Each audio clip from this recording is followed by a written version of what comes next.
تخيل انك صحيت من النوم لقيت بيتك متكسر واثار دم في كل حته ومراتك اختفت، والشرطه اول ما بتوصل بتلاقي كل الادله بتقول انك انت اللي قتلتها، وانت عمال تحلف انك بريء، بس كل دقيقه بتعدي دليل جديد بيظهر ضدك، لحد ما حتى الناس اللي كانت مصدقاك بدات تسال سؤال واحد: هو فعلا بريء ولا بيمثل علينا؟ وده كان بدايه واحده من اذكى قصص الجريمه والنفسيه، فيلم جان جيرل. وحرفيا الفيلم ده بعد ما نزل مجرمين كتير بقوا بيقلدوا منه تنفيذ الجريمه وازاي اتعملت بالاتقان ده.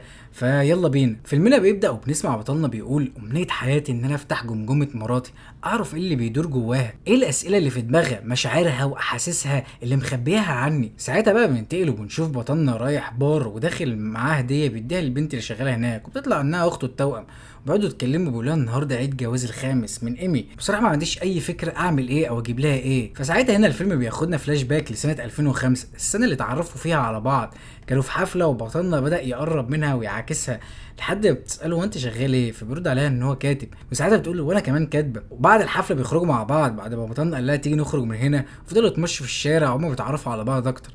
بنرجع تاني للحاضر وبطلنا قاعد مع اخته في البار، بيقول لها: فكري معايا اجيب لها هديه ايه السنه دي؟ وهي بتقول له: طب انت جبت لها ايه طيب السنه اللي فاتت عشان اساعدك؟ بس ساعتها التليفون بيرن والمكالمه بتطلع من جار بطلنا، بيقول له فيها ان الباب بتاعك مفتوح والقطه بتلعب بره في الشارع، وده حاجه مش طبيعيه.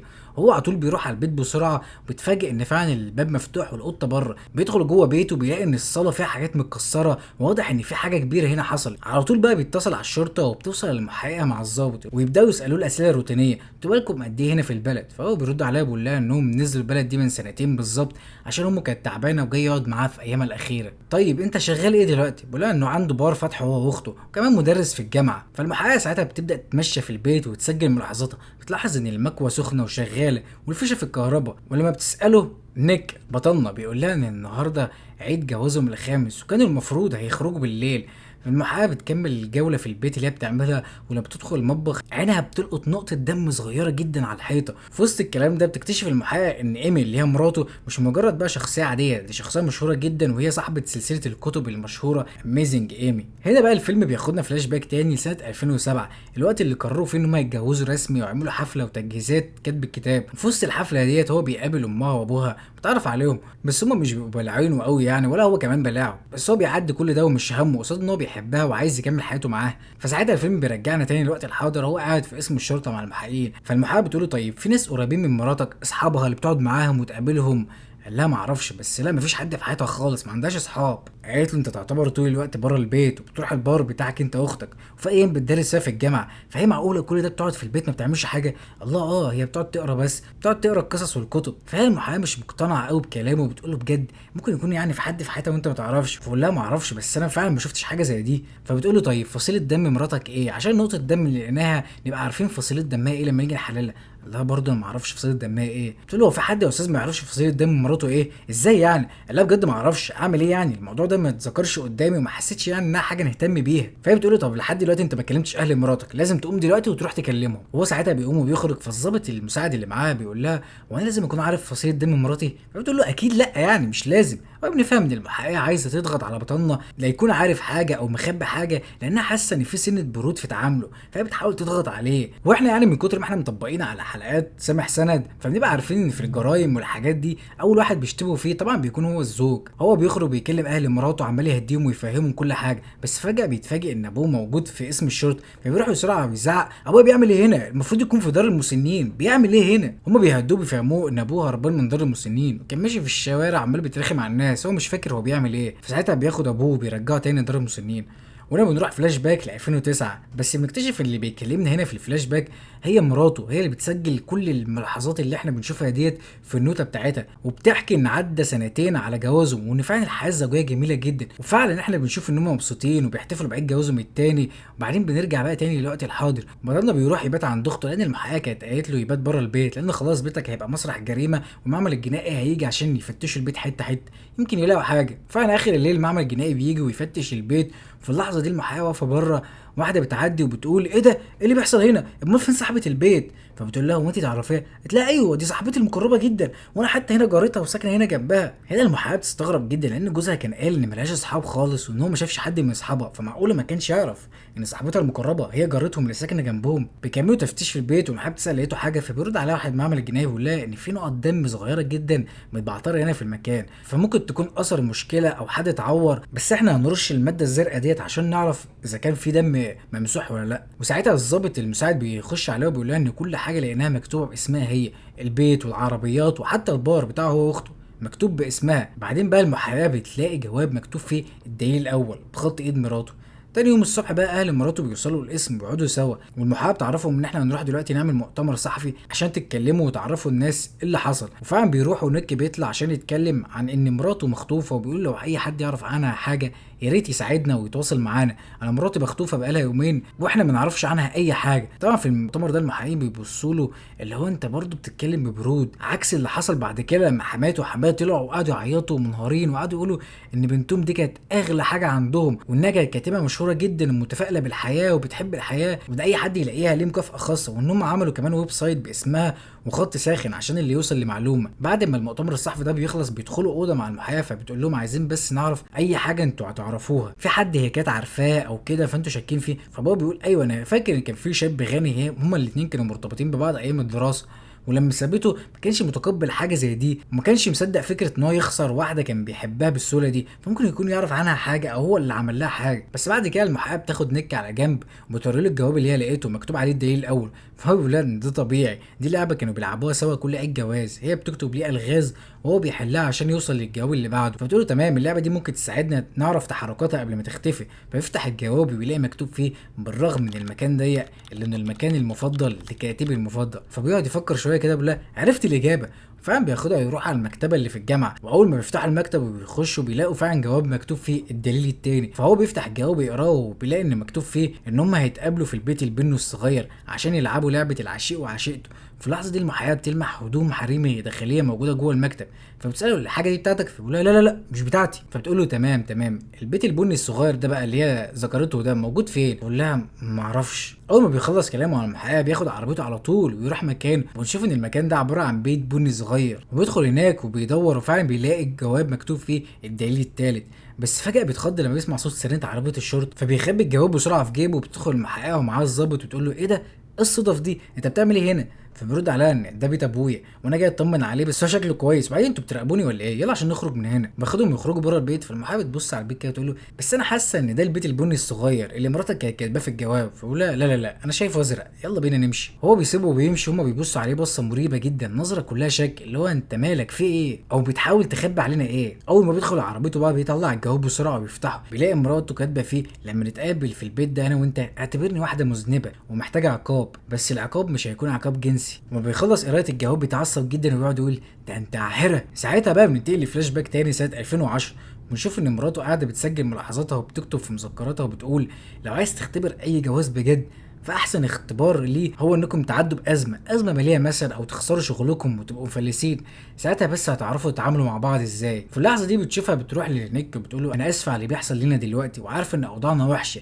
وانك لسه خسران شغلك فاحنا لازم نتصرف، بس انا هضطر ارجع لابويا وامي المليون دولار بتوعهم. فيبص لها كده ويقول لها ليه المبلغ ده كله؟ فبتقول له عشان ما نبقاش مدانين ليهم بحاجه، ما تنساش ان ده اصلا فلوسهم واحنا ماضيين على عقد قبل الجواز. فهو بيلم الدنيا ويقول لها خلاص تمام اهم حاجه ان احنا نفضل سوا. فهو تقول له بالظبط هو ده اللي عايزاه، مش عايزه نبقى زي الازواج التقليديين اللي في الاخر الزوج بيعامل مراته كانها ملكيه خاصه او عبده ليه. فهو بيقول لها اطمني عمرنا ما نوصل لكده. وبعد فتره هو قاعد بيلعب بلاي ستيشن مراته بتخش عليه وبتقول له انت اشتريت لابتوب جديد وكمان العاب، احنا بنمر بازمه كبيره. فبيقول لها يعني احنا دفعنا لاهلك 900,000 دولار وجاي تتكلمي على شويه الحاجات دي هم اللي عاملين الازمه؟ فبتقول له انا حاسه ان انت بقيت مستهتر ومش حاسس ان احنا بنمر بايه. فبرد عليها بيقول لها انا مش مستهتر، انا بس في حاله اكتئاب عشان خسرت شغلي لحد دلوقتي مش لاقي شغل، لحد ما بتيجي مكالمه من اخته بتقطع كلامهم وبتقول له امك تعبانه جدا وعندها سرطان. نرجع بقى للوقت الحاضر، اليوم التاني من اختفاء ايمي، المدينه كلها عامله تجمع كبير والمحافظ موجود والناس متجمعه، يمكن حد يكون شاف حاجه او عنده معلومه يتكلموا فيها. فنيك بيدخل ويسلم على المحققه وبرضه بيتعامل بنفس البرود اللي هم متعودين عليه، وفي كلامه معاها بياخد باله من راجل لابس نظاره شمس وشكله غريب، فبيسالها بيقول له مين الراجل ده؟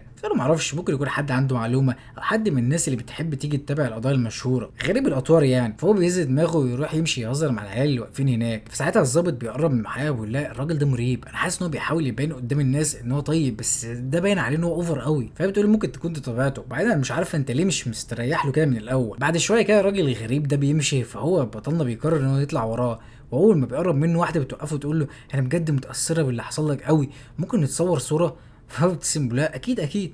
فبتتصور معاه وبتضحك، وهو كمان بيضحك في الصوره. بس اول ما بياخد باله من الموقف اللي هو عمله ده بيقول لها ممكن تمسحي الصوره دي؟ فبتستغرب بتقول له ليه دي طلعت حلوه قوي. فبيقرب منها وبيقول لها ممكن بس تمسحيها؟ فهي بترجع ورا كده بتقول له هو انت بتعمل ايه؟ انت عايز تهجم عليا ولا ايه؟ بتسيبه وبتمشي. بعدين بقى بنرجع الفلاش باك تاني، ومراته بتكتب في مذكراتها بتقول ان احنا لما نقلنا من نيويورك ورحنا بلد امه هو ما سالنيش حتى انا عايزه ده ولا لا، ولا مره سالني اذا كنت هكون مبسوطه هناك ولا لا. ولما وصلنا شفته فرحان هو بيقابل امه واخته، كان باين عليه قد ايه هو مرتاح وسطهم، وانا كنت موجوده معاهم، بس عمري ما حسيت اني بقيت جزء من المكان ده. وهو كان مبسوط عشان بقى قريب من الناس اللي بيحبهم ويتربى معاهم. بس هل هو في يوم سال نفسه اذا كنت انا كمان مبسوطه بده؟ فنرجع تاني للوقت الحاضر، وهو بيكون قاعد لوحده في البيت، فجاه بتوصل له رساله على موبايله مكتوب فيها انا بره. مستغرب من الرساله وبيخرج بسرعه قدام البيت بيبص حواليه، بس ما بيلاقيش حد. بس بعدها على طول بتظهر قدامه شابه صغيره، فبيبص لها بيقول لا انت بتعملي ايه هنا؟ ده وقت تيجي فيه؟ بعد كل الفتره دي انت كنت فين؟ بعت لك رسايل كتير وانت ما بترديش، بس جات تظهري دلوقتي؟ فتقول له انت عارف انا كنت في التمرين، بس اول ما قريت الاخبار بتاعتك كنت قلقانه جدا عليك، فقلت لازم اجي اطمن عليك. فبيقول لها بس ده مش وقت انك تيجي فيه،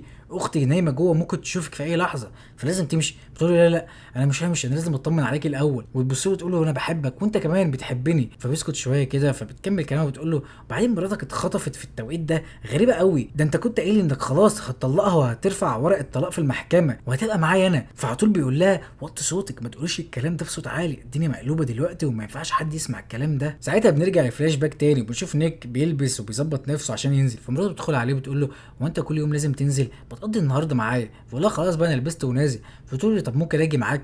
لا الجو مش هيعجبك، دول اصحابي من ايام الثانويه وقعده قديمه كده فمش هتستمتعي يعني. بتقول له انا بجد حاسه انك على طول بتسيبني وتمشي، بقيت حاسه انك مش معايا وما بقتش مبسوط معايا. فبقول لها وكان لازم نتكلم في الموضوع ده دلوقتي؟ ما كان ممكن تاجلي الخناقه دي كام ساعه من قبل ما انزل؟ فبتقول له لا انا مش بعمل خناقه، انا دلوقتي شايف ان ده انسب وقت ان احنا ناخد فيه خطوه بجد في حياتنا ويبقى عندنا طفل. فبقول لها يعني احنا مفشوخين في الازمه اللي احنا فيها دي وجايه دلوقتي تقولي نجيب طفل ازاي يعني؟ ومش ده الحل عشان هينقذ جوازنا؟ فهي بتبص له كده بتقول له ننقذ جوازنا؟ انت شايف ان جوازنا بينهار؟ فبقول لها سميها زي ما تسميها بقى انا خارج. فهي بتحاول توقفه وبتقول له لا استنى خليني اكمل كلامي، بس فجاه هو بيتعصب وبيزقها جامد فبتقع على الارض.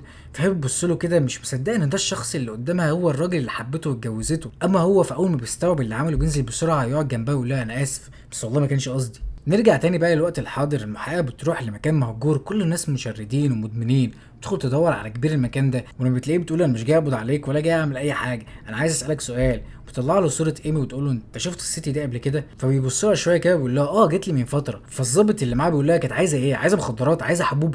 فهو بيقول لا دي كانت عايزه سلاح، وانا قلت لها انا ما بتاجرش بالحاجات دي، بس كان شكلها يائس قوي وكانت بتقول انها محتاجه سلاح صغير عشان يبقى جنبها وتحس بالامان. ساعتها المحققه بتسكت كده شويه حاسه انها بدات تربط الخيوط ببعض. نرجع تاني فلاش باك وايمي بتكتب في مذكراتها وبتقول من ساعه اليوم اللي نيك زقني فيه وانا ما بقتش حاسه بالامان معاه، بقيت بخاف من نظراته، بقيت حاسه ان في اي لحظه ممكن يخلص مني، هو مش قادر يطلقني لان الطلاق هيكلفه فلوس كتير وكمان هو موقع على العقد بتاع الجواز. فبدات احس ان هو مستني الفرصه المناسبه بس عشان يقتلني، وعشان كده كان لازم اجيب سلاح احطه تحت المخده وانا نايمه، ولو حصل اي حاجه اعرف ادافع عن نفسي. بعدها في الحاضر بقى بنشوف ان نيكي بيصحى من النوم بيلاقي عشيقته نايمه جنبه، فبيقول لها بسرعه قومي البسي بسرعه وامشي، اختي زمانها هتصحى وما ينفعش حد يشوفك هنا. فعلا البنت بتلبس بسرعه وتمشي، واول ما بتخرج تفاجئ ان اخته كانت واقفه وشافت كل حاجه، فبتبص له تقول له يا حقير يا جبان إيه اللي انت بتعمله ده؟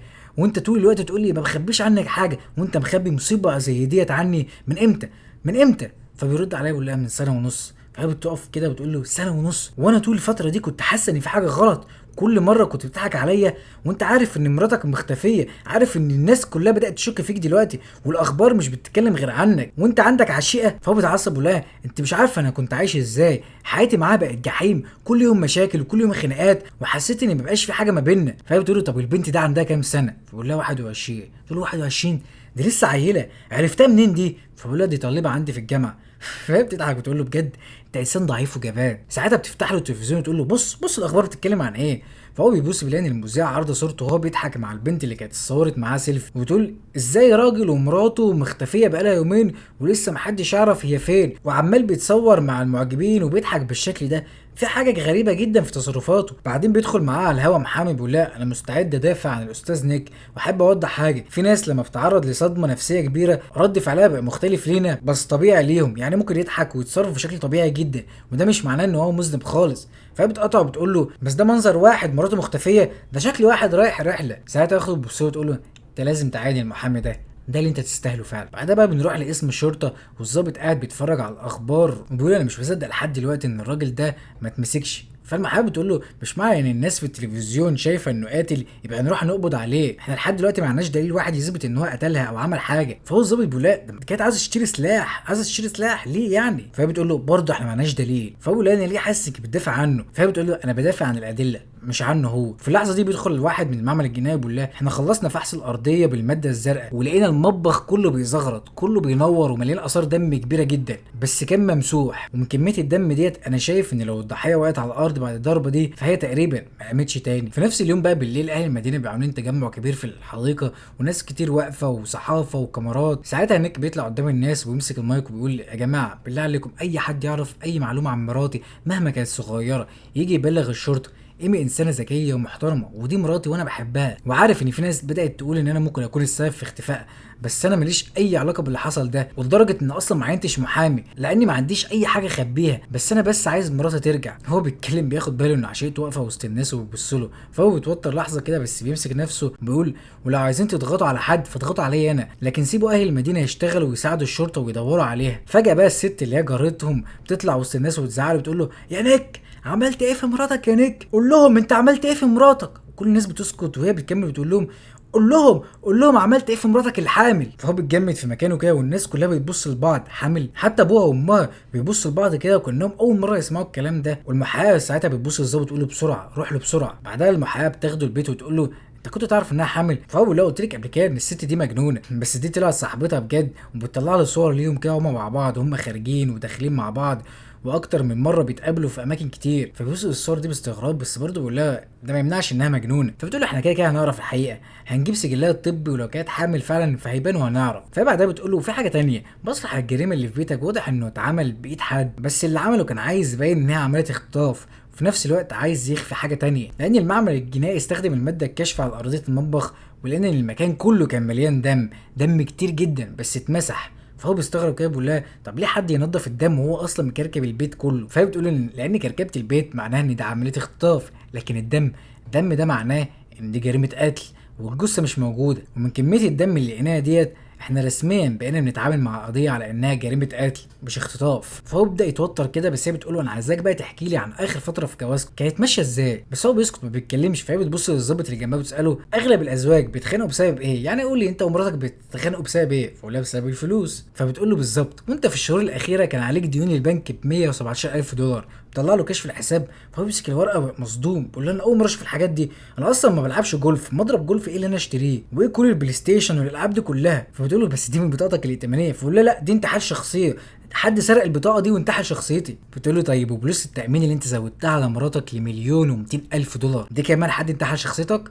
فهو بيقول لها لا دي كانت فكرتها هي اصلا وهي اللي طلبت مني ان انا اعملها. فبتقول له طب بس انت اللي رحت بنفسك وقدمت الاوراق؟ بيقول لها ايوه عشان هي اللي طلبت مني وقالت لي روح اعمل ده. بس فجاه تليفون المحامي يرن فبترد كده وبتقفل بعد ثواني وبتبص لنيك وتقول له ان السجل الطبي بتاع مراتك اكد ان هي كانت حامل فعلا. فهو بيتخض اول ما يسمع الجمله دي وبيكسر الكوبايه اللي كانت ايده في الارض بعصبيه. فهي بتقول له بقى دلوقتي انا اسالك سؤال، بس هو بيبص لها بيقول لها انا مش هتكلم كلمه تانية الا لو المحامي بتاعي موجود. فهي بتاخد الظابط اللي معاها بيمشوا، بس في نفس اللحظه دي اخته بتدخل البيت تلاقيه بيتكلم في التليفون مع حماته وحماه وهو بيقول والله انا ما كنتش عارف انها حامل، وبعدين اصلا بنتكم هي اللي ما كانتش عايزه تخلف. وهو لما بيقفل اخته بتبص له تقول له لحظه مش انت اللي كنت بتقول طول الوقت انك انت اللي مش عايز تخلف؟ فهو بيقول لها انا كنت بحاول اجمل صورتها قدامكم. فبتعصب عليه بتقول له انت لحد امتى هتفضل مخبي عني كل الحاجات دي؟ لحد امتى؟ فبرد خلاص عايزه الحقيقه ان انا كان نفسي اخلف، كان نفسي يبقى عندي ولد من اول ما نقلنا المدينه ديت وانا كان نفسي يبقى عندي طفل. ورحنا فعلا لدكتوره عملنا التحاليل، ولما جه دورها عشان تخش تعمل التحاليل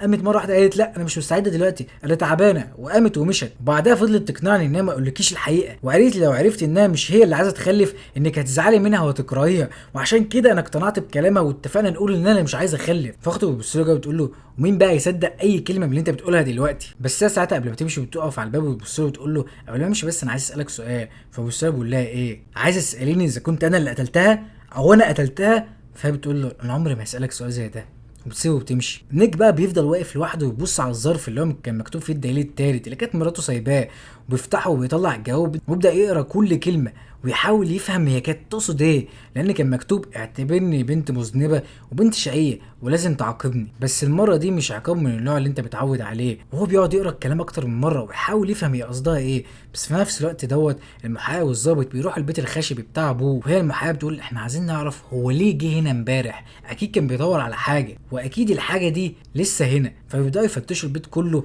فبيفتحوا الادراج ويقلبوا المخزن ويفتشوا كل ركن لحد ما المحققه بتفتح المحرقه القديمه اللي كانت موجوده في المخزن، فبتلاقي جواها مذكرات بتاعت ايمي كان المفروض انها بتولع، بس هي لحقتها وكان المكتوب جواها لسه سليم. وبتفتحها وبتبدا تقرا، وكانت ايمي كاتبه كنت فاكره ان الطفل اللي في بطني ده ممكن يصلح جوازي انا ونيك، كنت فاكره ان هو ممكن يرجع جوزي زي الاول، بس انا كنت غلطانه. كل يوم بقيت بخاف منه اكتر، بقيت بخاف حتى من الطريقه اللي بيبص لي بيها، بقيت حاسه ان في اي لحظه هيقتلني وان كل يوم بقرب اكتر من اللحظه دي. فالمحاميه بتقفل الدفتر وتبص للظابط وتقول له واضح ان الصوره بدات توضح قدامنا. في نفس اللحظه دي بقى نيك بيبقى قاعد لوحده ولسه ماسك الجواب الدليل التالت، بس هو بيبص للجمله اللي هي بتاعت اعتبرني مذنبه ولازم تعاقبني، ويفضل يعيدها في دماغه مره واثنين وثلاثه لحد ما بيقول الهديه. المهم يجري بسرعه بيروح المستودع القديم اللي هو ومراته كانوا بيحطوا فيه حاجتهم، يفتح الباب بسرعه وبيلاقي حاجات كتيره مليانه المستودع، بلاي ستيشن، اجهزه وهديه كده مقفوله ومتغلفه ومحطوطه في النص. ساعتها بنرجع تاني فلاش باك، بس فلاش باك مش بعيد قوي،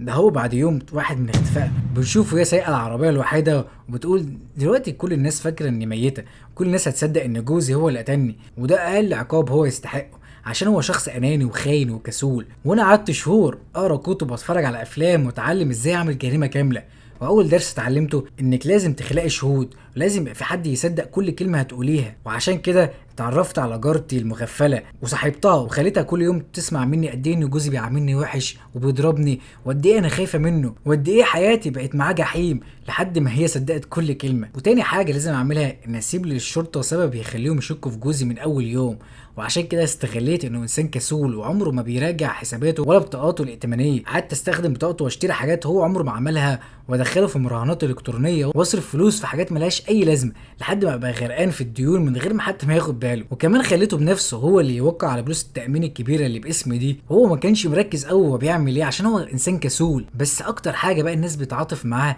الست الحامل، بس المشكله كانت ازاي اخلي الناس تصدق اني حامل. بس الاجابه كانت بسيطه، كل اللي انا عملته ان انا استغليت جارتي المغفله دي لانها كانت حامل فعلا، وعزمتها عندي في البيت وقعدت اشربها عصير ليمون بالهبل وميه لحد ما اضطرت تدخل الحمام، وانا قبلها كنت معطله صرف الحمام وعارفه انها تستناني اصلحه. في اللحظه دي خدت العينه اللي انا كنت محتاجاها وبعدها رحت المستشفى وقدمتها على انها عينت انا، وبكده بقى عندي سجل طب رسمي بيقول ان حامل. بعدها بقى جه اصعب جزء في الخطه كلها، ان اعمل مسرح جريمه، بس لازم يبقى مسرح جريمه ذكي يبان ان هي عمليه اختطاف حصلت، بس في نفس الوقت يبان اللي عملها غلط في حاجات عشان الشرطه ما تحسش انها متقنه زياده عن اللزوم. ومن هنا بقى كنت محتاجه دم كتير، كميه دم تخلي اي خبير جنائي يقول ان مستحيل حد يعيش بعد الكميه دي. ولما الشرطه تشوف الدم وتلاقي مفيش جثه هي بنفسها تستنتج ان الجثه تخلص منها خلاص. بس قبل كل ده كان لازم اكتب مذكرات لان الناس بتحب القصص، ولو بدات المذكرات على طول اني بكره جوزي محدش هيصدقني او هيتعاطف معايا. عشان كده بدات بالايام الحلوه، ازاي اتعرفنا وازاي وقعنا في الحب وازاي كان بيعاملني، وبعدين واحده واحده بدات اغير الصوره، اكتب انه بقى عصبي، بقى عنيف، وبقى بيصرف كل فلوسه بيخلصها، كل صفحه اسوأ من اللي قبلها، لحد ما اي حد يقرا المذكرات دي هيبقى مقتنع ان نهايتها طبيعيه ان جوزها هيقتلها. وبعد ما اخلص كل ده اسيب للشرطه بقى كام دليل صغير واسيب لنيك هديه صغيره، اخر هديه هيشوفها مني في حياته، وبعدين اختفي. ولما اتاكد انه داخل السجن هاخد حبوب منومه وارمي نفسي في البحر، ولما يلاقوا جثتي بعد فتره هيقولوا شوفوا قتلها ورمى جثتها في البحر زي الزباله، وساعتها هو هيموت وانا هموت وهنبقى ميتين سوا.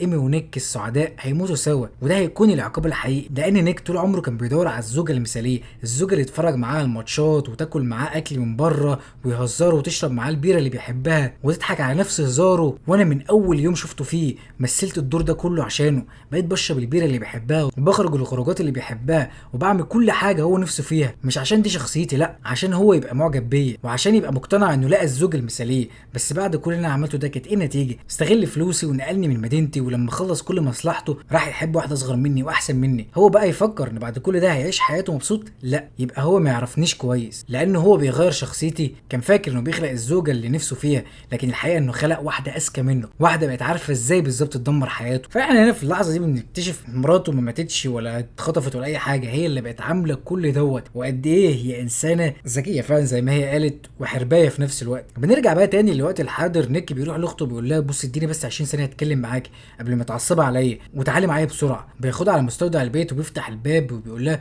بص كده بصي، فبتبص كده بتقول له ايه كل الالعاب والحاجات دي كلها؟ فبيقول لها دي كل الحاجات اللي هي اشتريتها ببطاقتي الائتمانيه وخبيتها هنا في المستودع. فبتبص كده بتقول له يعني كل ده كانت بتلعب بيك؟ فبيقول لها بالظبط، وانا زي المخفل كنت فاكر انها بتحضر لي مفاجاه. بس هي ساعتها بتقول له ايه البوكس الهديه دي؟ فبيقول لها طب تعالى ناخدها ونفتحها. بيخش الاوضه بيفتحوها بيلاقي ان جواها عروسه اطفال، واحد عروسه وعريس، ورساله مكتوب فيها انك هتقابلني فوق النهر. فاخته كده بتبص له بتقول له يعني ايه هتقابلني فوق النهر؟ فبقول لها فوق النهر يعني هي السجن، تقصد السجن. ساعتها اخته كده بتبص له تقول له يعني هي كانت مرتبه كل حاجه من البدايه. فبقول لها ايوه، ذكرى جوازنا الصبح اصلا انا كنت ناوي اقول لها ان احنا نتطلق، لان ما كنتش قادر اقعد معاها سنه ولا يوم واحد. بس لما جيت افتحها في الموضوع ده هي قالت لي لا ما تتكلمش دلوقتي، انا عايزاك تروح في مكان لوحدك وتستجم وتفكر في جوازنا كله وبعدين نتكلم. وهي عارفه ان المكان اللي انا هروح عشان استجم ده هيكون هو النهر، وعارفه ان لما الشرطه تيجي تسالني مكانك فين او حاجه غيابك فين محدش هيثبت ان انا كنت في النهر لان انا كنت هناك لوحدي. فهي كانت عارفه انا بفكر ازاي وكانت هي اللي بتوجهني اعمل ايه. ولما رجعت البيت كانت اختفت وانا كنت مبسوط بده، كنت بقول يا رب تكون هربت وما ترجعش تاني. وللاسف اكتشفت ان كل خطوه انا عملتها هي كانت متوقعه ان هعملها قبل ما تحصل، وهي اللي كانت اصلا بتوجهني لكل ده. فاخته كده بتبص له وتقول له هو الولايه اللي احنا فيها دي فيها حكم الاعدام؟ ونيك كده بيسكت وبيبص لها من غير ما ينطق ولا كلمه. بنرجع تاني لفلاش باك لليوم الاول في اختفائها، بنشوف انها قاعده في فندق رخيص وبتحاول انها تغير اسمها وشكلها، بتقرر انها تبعد بقى نفسها تماما عن اي حد يتحاول يتعرف عليها ويتكلمها. واليوم التاني من الاختفاء بتفتح اللابتوب وبتدخل على الانترنت، بتعمل مدونه باسمها بعنوان الزوجه المفقوده، بتبدا بقى تتابع الاخبار وتشوف الشرطه وصلت لفين والناس بقت شايفه جوزها ازاي، وهل خطتها ماشيه زي ما كانت رسمها ولا لسه في حاجه ناقصه. نرجع بقى لليوم الرابع من الاختفاء، نيك بيسافر عشان يقابل المحامي اللي شافه بيتكلم عنه في التلفزيون. بس قبل ما نعرف هما بيتكلموا وقالوا ايه او نيك قالوا ايه، يعني يا ريت يعني تنزل تعمل لي لايك للفيديو لو عجبك لحد هنا وسبسكرايب، لان انا اكتشفت ان ده فعلا بيساعد. وبس كده بلاش اطول عليك. اول ما المحامي بقى بيشوفه بيضحك له ويقول له انت جاي عشان توكلني صح؟ فاقول له بالظبط انا جاي اوكلك لان انا حاسس ان القضيه بقت معقده قوي. فهو بيقعد يحكي له كل حاجه حصلت وكل التمثيليه اللي مراته عملتها معاه من اول يوم. فالمحامي بيفضل يضحك، فهو انا بقول له هو انت مش مصدقني؟ فهو لا انا مصدقك، بس انا بضحك على اللي الست ده عملته فيك. بصراحه انا عمري ما شفت واحده خططت بالشكل دوت، دي شطانه. فبقول له طيب والعمل دلوقتي هنعمل ايه؟ فبقول له ما تقلقش، من النهارده انا المحامي بتاعك وسيب الموضوع ده كله عليا. فهو نيك بيقول له بس المشكله انها عندها قصه وقصه قويه جدا، يعني محدش بعد كده هيصدق اي حاجه انا هقولها. فالمحامي بيقول له هي فعلا عندها قصه، بس المشكله انها مثاليه زياده عن اللزوم، ودي نقطة في صالحنا. فبيستغرب نيك ويقول له ازاي؟ فبيقول له ان اي قضية في الدنيا احنا بنكسبها بالقصة مش بالادلة بس، وهي عندها قصة واحنا كمان لازم يبقى عندنا قصة. فاحنا لازم نلاقي ناس مراتك اذتهم قبل كده او ظلمتهم او حصل بينهم مشكلة، ناس تطلع تتكلم عنها وتبدا تحرك الرأي العام ناحيتك بدل ما كله واقف ضدك. ساعتها نيك بيفضل يفتكر شوية ناس فعلا كانت بينهم وبين مراته مشاكل زمان، فهو ساعتها بقى بيرد عليه بيقول له انا افتكر فعلا كذا شخص. فالمحامي بيقول له خلاص روح دور عليهم واتكلم معاهم وسيب الباقي عليا، وما تقلقش طول ما القضيه دي معايا لسه عندك فرصه تقلب كل الناس اللي مصدقاها. والمحامي بيقول له انا هكلم كام شخص من الاعلام عندي، بس عايزك انت كمان بنفسك تروح تقابل حد من الناس دي اللي يكون مراتك عامله معاهم مشاكل زمان وتكلم معاه وشوف هيقول لك ايه. فعلا بقى بطلنا بيروح يقابل راجل منهم في البار، واول ما بيقعد معاه بيقول له بص انا عارف انك كنت تعرف مراتي زمان وكان بينكم علاقه، وانا جاي بس عايز اعرف ايه اللي حصل ما بينكم. فالراجل بيضحك وبيقول له ايه اللي حصل؟ مراتك دي كانت هتدمر حياتي، انا بسببها كنت هتحاكم بتهمه اغتصاب من الدرجه الاولى وكان ممكن اخد 30 سنه في السجن. فبطلنا بيقول له طب عرفت تفلت ازاي؟ قال له اعترفت بتهمه اقل وعملت صفقه مع الحكومه، دخلت السجن 8 سنين ولما خرجت فضلت 10 سنين كامله تحت المراقبه لان الحكومه كانت شايفاني مجرم جنسي وخطر على الناس. فهو نيك ساعتها بيقول له انا مصدقك بس عايزك تحكي لي ايه اللي حصل من الاول. فبيقول له احنا كنا نعرف بعض من زمان جدا وكنا مرتبطين، بس كانت طول الوقت عايزه تتحكم فيا في كل حاجه انا بعملها، بلبس ايه، بروح فين، عايزه تمشي كل حاجه على مزاجها. ولما زهقت ما سبتهاش، بالعكس انا بس قلت لها ايه رايك ناخد بريك شويه، كل واحد يقعد مع نفسه ويفكر. قالت لي تمام مفيش مشكله. وبعد كام يوم لقيتها جايه معاها بيره وجايبه معاها اسطوانه الاغاني اللي انا بحبها وعامله جو جميل جدا وكأن مفيش اي حاجه حصلت ما بيننا، وقضينا الليله مع بعض. تاني يوم الصبح لقيت الشرطه واقفه على باب البيت عندي وجايه تقبض عليا بتهمه اغتصاب من الدرجه الاولى، لان هي ساعتها راحت بلغت عني، لان كان على ايديها اثار كلبشات وفي جسمها كدمات وخدوش وكل حاجات كانت متجهزه ضدي، لان في السهره اللي كانت بيني وبينها هي كانت قالت لي اعمل كل الحاجات دي لان هي عايزه تجرب التجربه دي. يعني حرفيا هي كانت مقفله كل حاجه عليا. بعدين بقى بيبص له يقول له معلش عارف انها لسه مراتك بس الست دي شيطان. فنيك بيقول له تمام انا فاهمك.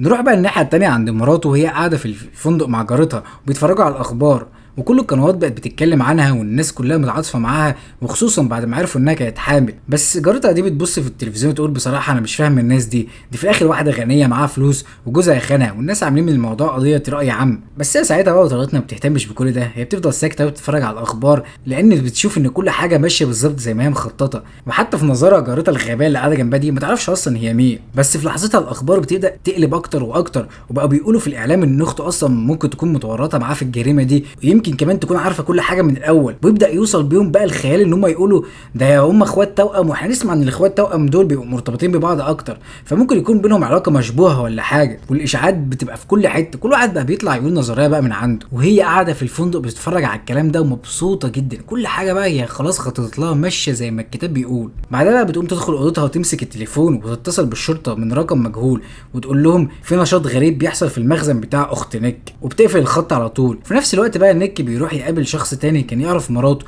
وده بيطلع نفس الراجل اللي كان موجود في حفله التطوع اللي كان لابس نظاره شمس وكان شكله غريب. فبيقول له انا عارف انك كنت تعرف مراتي ايام الثانويه وشفتك يوم حفله التطوع، انا بس عايز اعرف ايه اللي حصل ما بينكم. فالراجل بيبص له كده بيقول له مراتك مختفيه بقالها كام يوم وانت جاي المسافه دي كلها عشان تسالني السؤال ده زي ده؟ فبيقول له ايوه لان انا حاسس انك تعرف حاجه. وبعدها نيك بيقول له هي لما سابتك انت فضلت تطاردها حقها في كل مكان، كنت بتراقبها وبتستناها وفضلت تهددها انك هتنتحر قدامها ولو ما رجعتش؟ فهو الراجل بيقول له انت بتقول ايه اللي انت بتقوله ده، وبيسيبه وبيمشي بيقول له مع السلامه يا استاذ نيك واتمنى انك تلاقي مراتك. تاني يوم المحامي بيروح يقابل نيك في البيت، اول ما بيدخل بيقول له عايزك تحكي لي كل حاجه من الاول، عايز افهم كل حاجه.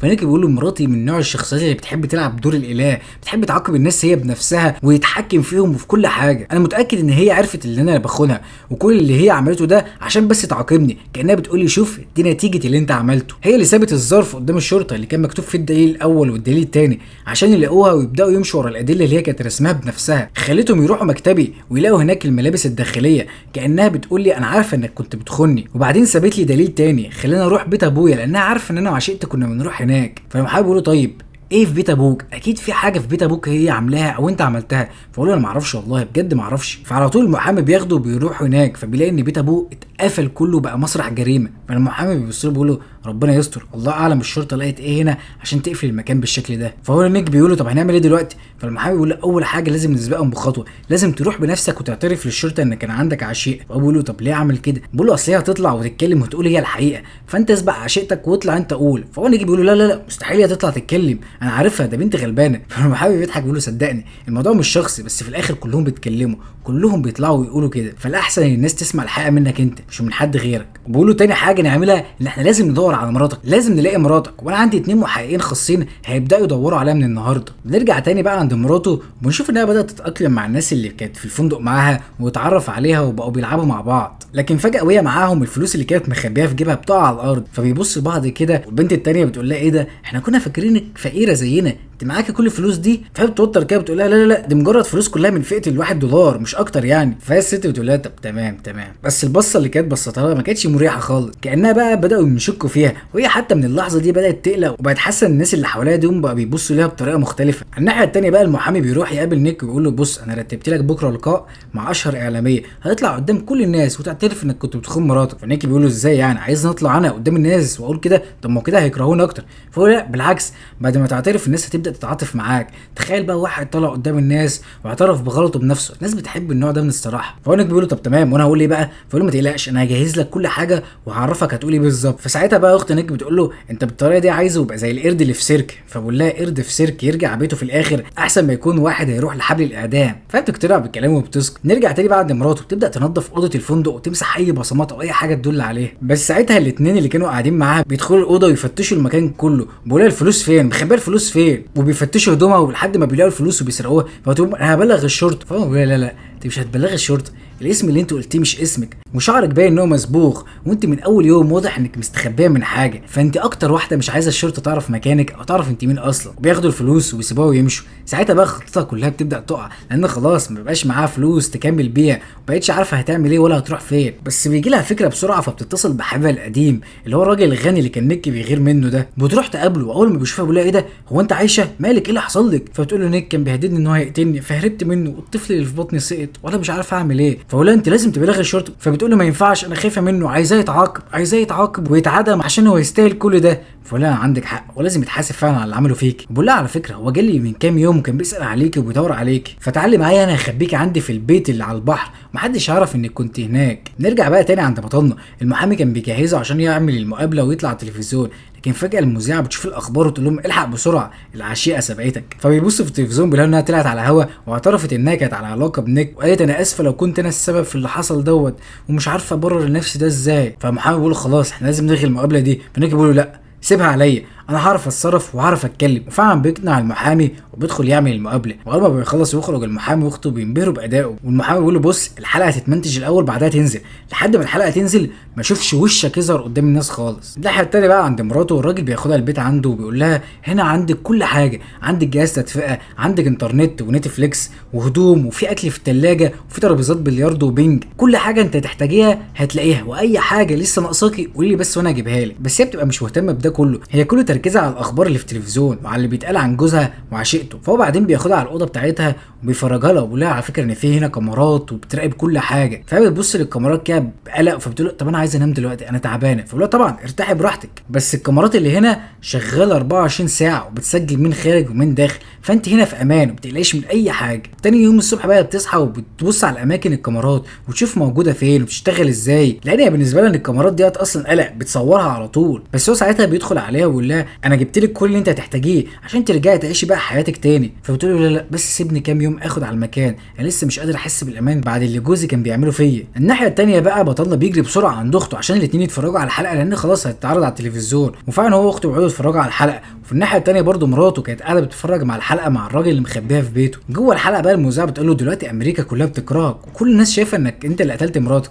فقول لها انا ما قتلتهاش، انا كنت بعملها وحش وخنتها وعملت اخطاء كتير بس انا ما قتلتهاش. وعايز اقول لكم على حاجه، انا بحب مراتي دي اغلى حاجه عندي. انا عارف ان انا ما كنتش انسان كويس معاها وعارف ان انا غلطت في حقها بس انا بحبها بجد بحبها. فبتقول له بس الكلام ده سهل يتقال دلوقتي. فبقول لا لا لا انا اول ما اتعرفت على مراتي انا كنت شخص عادي جدا ما عندوش طموح ولا عنده اي حاجه، لكن هي خلتني شخص تاني، خلت عندي طموح وخلتني اتغير عشانها واحب الحاجات اللي هي بتحبها واكل الاكل اللي هي بتحبه واعيش بالطريقه اللي هي عايزاني اعيشها بيها، كل ده بس عشان افضل معاها وعشان تفضل تحبني. ساعتها مراته بتتفرج على الحلقه بتتصدم لان ده اصلا كل الكلام اللي ينفع يمشي عليها هي اللي عملت كل ده، هي اللي من اول يوم غيرت نفسها عشانه وعملت كل اللي هو بيحبه وتخلت عن شخصيتها عشان يخليها الزوجه المثاليه بالنسبه له. وساعتها بقى احنا بنبدا نفهم ان نيك اصلا مش بيقول الكلام ده كله للناس، هو بيقوله ليها هي لانه عارف ان هي اكيد بتتفرج على الحلقه وعارف ان هي بتحب تسمع الكلام ده. فهي المذيعه بتقول له طب لو مراتك دلوقتي عايشه وبتتفرج على الحلقه دي تحب تقول لها ايه؟ فهو يبص بالكاميرا ويقول ايمي انا بحبك وانا كل يوم بروح البيت بتاع ابويا وبقعد هناك بعذب نفسي ومستني ان انت ترجعي، فيا ريت ترجعي عشان انا بحبك. وبرده الكلام ده ما كانش للناس،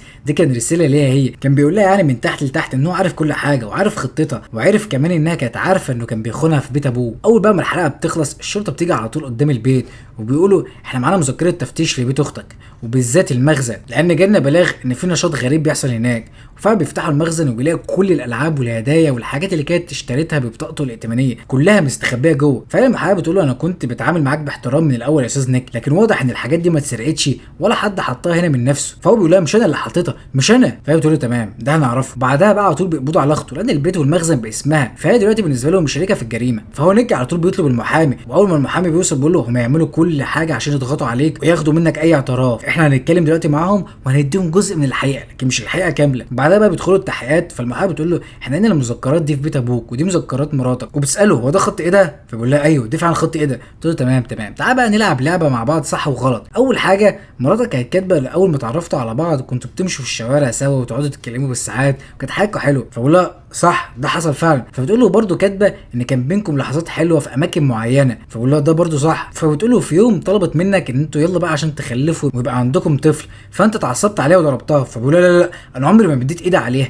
فبتقول له يا سيدي ما ضربتهاش بس زقتها، وهي كاتبه ان انت زقتها. فبقول لها ولا حتى ده، انا عمري ما لمست مراتي، عمري ما لمستها. فبتقول له خلاص سيبك من كل ده، احنا كمان لقينا العصايه دي اللي كانت في بيتك واللي كانت النار شغاله فيها من اول يوم دخلنا فيه البيت عشان تحرقها، ولما المعمل الجنائي حللها لقينا عليها دم مراتك. فبقول انا اصلا ما اعرفش ان العصايه دي بتاعت مين ولا بتاعت ايه، انا ما اعرفش هي جت منين. بعدين بقى بتبص له وتقول له استاذ نيك انت دلوقتي مطلوب القبض عليك بتهمه قتل مراتك، وما بتتكلمش ولا كلمه. وفعلا هو بيتقبض عليه. بعدها بقى الفيلم بياخدنا لليوم ال21 من الاختفاء، يعني عدى حوالي اسبوعين او اكتر. بس المره دي بنروح عند مراته وبنشوفها هي قاعده في البيت اللي الراجل مخباها فيه، بقت بيتعامل معاها كانها حبيبته. هو بيجهز نفسه عشان ينزل الشغل، قبل ما بيخرج هي بتجري عليه بسرعه عشان تبوسه، بس هي ساعتها بتعض شفايفه لحد ما بتنزل دم، وبعدين تمسك هدومه وتطلع القميص بره البنطلون وتبوظ له شكله. فهو بيقول لها ايه اللي انت بتعمليه ده؟ بتقول له الشباب الايام ديت بقى هو ده اشكالهم. فهو بيخرج من البيت وكاميرات المراقبه بتبقى مصوراه وهو بيعدل هدومه وشفايفه باين عليها انها معضوضه. واول ما بتتاكد ان هو خرج بتجري بسرعه بتربط رجليها وتربط نفسها وتعمل كانها كانت متكتفه،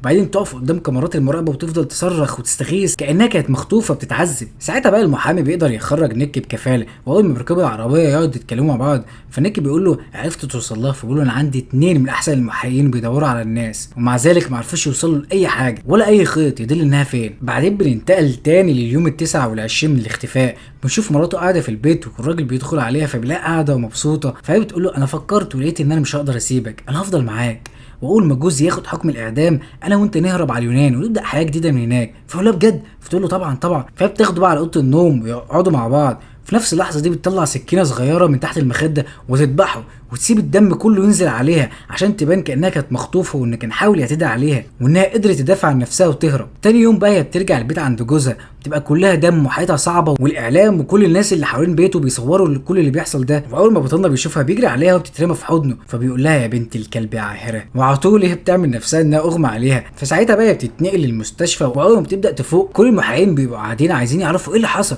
فبتقول لهم في اليوم دوت هو خبط عليا وانا فتحت له عادي، مع اني كنت عارفه انه مضطرب نفسيا من الايام الثانويه، كل شويه عايز يكلمني وعايز يرجع لي تاني. واول ما دخل زقني لجوه وجاب المضرب وضربني على دماغي. فالمحققه بقى بتقطعها وتقول لها بس المفروض ان المضرب ده كان محروق اصلا قبلها بيوم، ازاي استخدمتيه؟ فتقول لها لا انا خدته انا بالدفايه عشان لو حاول يتهجم عليا اعرف ادافع عن نفسي ساعتها. فالمحقق التاني بيقول لها لا خلاص كملي احكي لنا ايه اللي حصل.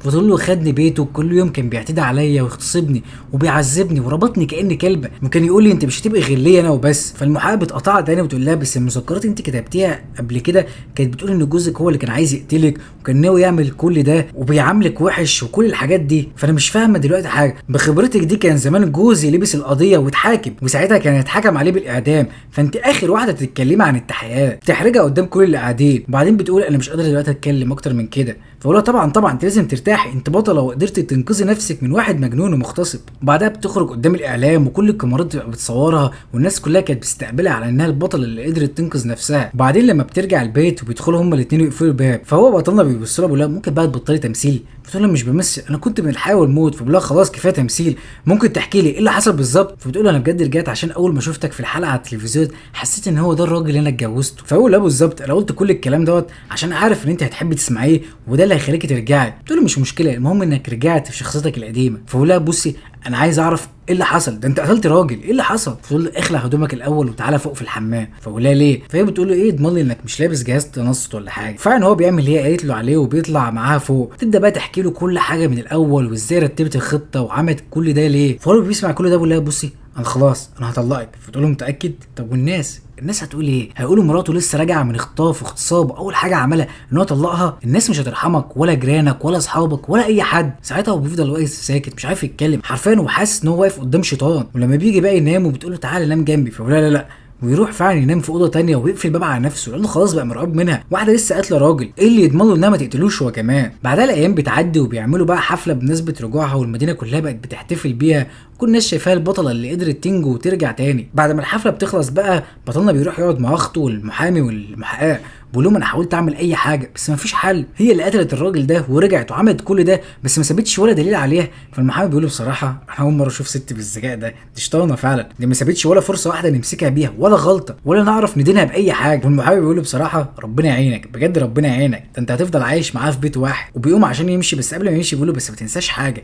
هي خلت البار بتاعك يبقى اشهر بار في المدينه والناس كلها بقت تعرفك وبقى عندك معجبين والدنيا بقت زحمه عندك والايرادات بقت داخله خارجه. وبيسيبه وبيمشي. نيك ساعتها بيقعد يبص المحامي ويقول لها طب انت وصلت لحاجه في اتحاد؟ بتقول له زي ما قلت لك حاولت كتير وما وصلتش لحاجه. بيقول لها ازاي يعني؟ اكيد في ثغره في القصه بتاعتها، اكيد في حاجه واحنا مش واخدين بالنا. فبتقول له صدقني انا حاولت كتير بس كل مره اوصل لطريق مقفول والتحقيق اصلا خلاص اتقفل. الايام بتعدي اكتر كده وبعدها نيك بيبقى واقف في الحمام ويقول لنفسه انا خلاص هعترف بكل حاجه، حتى لو هلبس نفسي القضيه هقول ان احنا الاثنين اشتركنا فيها وان هي اللي قتلت الراجل ده. بس ساعتها هي بتنده عليه وبتقول له انت جاهز للمقابله بتاعت النهارده؟ الناس جايه تعمل معانا اللقاء في البيت. فبقول لها اه جاهز. فهي بقى بتقعد تحفظها هيقول لي ايه وهيتكلم ازاي قدام الناس وايه اللي هم يعملوه سوا لما الناس تيجي، لحد ما المذيعه بتوصل. فنيك بيقول لها انا هطلع عندها مراته بجاي. فاول ما بيطلع بتقول له على فكره بص على الهديه اللي انا جبتها لك. فلا مش عايز اي هدايا منك، انا خلاص زهقت من كل ده، زهقت من التمثيل ده كله. فبتقول له افتحها بس. فهو بيفتحها بيلاقي جواها جهاز اختبار الحمل. فبيقول لها ازاي يعني؟ انا اصلا ما لمستكيش ولا جيت جنبك من ساعه ما رجعتي. فهي بتقول له مش لازم نكون مع بعض عشان اكون حامل. فبقول لها يعني ايه يعني؟ مش فاهم. فبتقول له العينات اللي احنا كنا عاملينها عند الدكتور فاكرها؟ فبقول لها بس انت قلتي انك رميتيها. فبتقول له ايوه بس انا ما رميتهاش. بقول انا عايز اعمل تحليل دي ان ايه، عايز اتاكد ان الطفل ده ابني. فبتقول له عادي انا بحب التحاليل دي اصلا وهنعملها. فهو بيتعصب عليها وبيمسكها ويزقها ويقول انا خلاص زهقت من كل حاجه، انا كده كده هسيبك وكده كده هطلقك. بس هي بكل برود ساعتها بتقول له انت الشخص الوحيد اللي انا حبيته والشخص الوحيد اللي حبني، فاكر اني هسيبك بسهوله تروح وتعيش مع واحد اصغر مني؟ لا انت بتاعي انا وبس، واحنا هنكمل في جوازتنا دي سوا. فبيقول لها هنكمل ازاي؟ احنا بقى كل واحد بيتحكم في التاني، كل واحد بيبوظ حياه التاني، كل واحد عايز يسيطر على التاني. فبتقول له ما هو ده الجواز يا حبيبي. وبتسيبه وبتمشي وتقول يلا بقى عشان الناس تحت مستنيين. بعد ما المقابله بتخلص نيك بيروح يقعد مع اخته، فهي بتعيط تقول له انت خلاص هتستسلم؟ هتعمل ايه؟ فبقول لها هعمل ايه؟ هي حامل وهتجيب طفل، انا ما ينفعش اسيب الطفل ده. فبتقول له طب طلقها واطلب حضانه الولد. فبقول لها ما انت عارف ان ده مستحيل، عمري ما هكسب حضانه الطفل، محدش هيقف في صف، كل حاجه خلاص انتهت. بعدها بقى بايام الحلقه اللي كانوا سجلوها قبل كده بتنزل على التلفزيون، وبطلنا جوه الحلقه بيقول انا مبسوط اني رجعت لمراتي وهنبدا نكتشف بعض من جديد وهنبدا حياتنا من جديد. بس الحقيقه ان احنا الاثنين بقينا شركاء في الجريمه. ساعتها كده مراته بتستغرب وتبص له كده اللي هو انت هتقول ايه يا مجنون؟ بس هو ساعتها بيقول لان احنا هيبقى عندنا طفل خلاص وهنبقى اب وام. فهو كله بقى بيضحك والمذيعه بتبتسم وبتجري تحضنهم والحلقه بتخلص على كده. وبعدين الفيلم بيرجع لنفس المشهد اللي بدأنا بيه، وبطلنا قاعد جنب مراته وبيبص لها وبيتكلم مع نفسه وبيقول نفسي اعرف ايه اللي بيدور جوه دماغها دلوقتي، هي بتفكر في ايه؟ هل هي عايزه تأذيني ولا بتخطط لايه؟ انا خلاص ما بقتش عارف اي حاجه، انا عمري ما هعرف هي بتفكر في ايه. والفيلم بيخلص على كده. بصراحه انا شايف ان الفيلم ده من اكتر الافلام اللي الناس بتختلف عليها.